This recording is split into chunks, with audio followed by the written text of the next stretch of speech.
पुन्हा पाऊस सुरू झालेला आहे राज्यामध्ये. अनेक ठिकाणी दुष्काळ आहे तर अनेक ठिकाणी पूर्वमोसमी पाऊस पडतोय.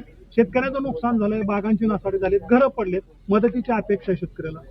100% खरं तर अवकाळी पाऊस, काही ठिकाणी अवकाळी पावसामुळं नुकसान झालंय आणि काही ठिकाणी दुष्काळ पडलाय. शेती पाण्या वाचून शेती पिकं जळली जात आहेत. या बाबतीमध्ये निश्चित प्रकारे जिथं अवकाळी पावसानं नुकसान झालं या बाबतीमध्ये कृषी विभाग आणि महसूल विभाग यांचे एकत्र अधिकारी जिथं जिथं पिकांचं नुकसान झालंय तिथे येऊन ते नुकसान भरपाईचे पंचनामे करण्याचे आम्ही आदेश त्या सर्वांना दिलेले आहेत.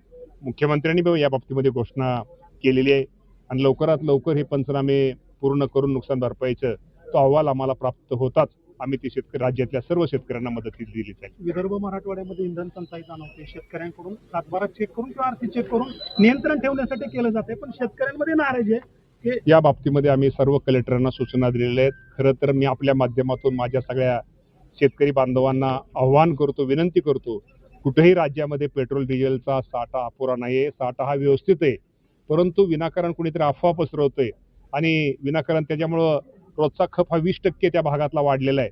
त्यामुळे अफवा पसरवल्यामुळं डिझेल पेट्रोल हे ह्याचा साठा व्यवस्थित असता आहे. त्यामुळे कुणीही घाबरून जाऊ नका. डिझेल पेट्रोल हे आपल्या सगळ्यांना व्यवस्थित मिळेल. रांगा लावण्याची गरज नाही.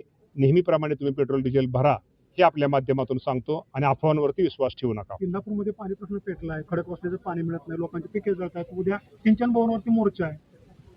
लोकांची मागणी रास्त आहे. शेवटी ज्याचं जळतं त्यालाच कळतं. खडकवासल्याच्या बाबतीमध्ये इंदापूरला निराडावा तिथं पाणी व्यवस्थित मिळते. बाकीच्या इतर कालव्यातून पाणी व्यवस्थित मिळते. उजनीमध्ये पाणी ह्या वेळेस व्यवस्थित आहे.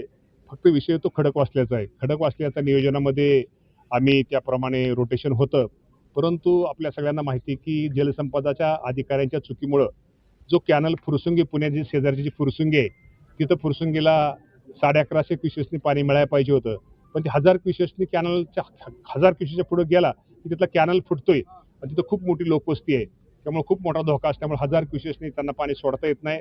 त्यांनी खरं तर ते अगोदरच काम रोटेशनच्या अगोदरच ते काम करायला पाहिजे. त्यांनी काम न केल्यामुळं त्याचा फटका इंदापूरला कारण इंदापूर हा टेलचा तालुका आहे आणि टेलचा तालुका असल्यामुळे इंदापूरला त्याचा फटका बसलेला आहे.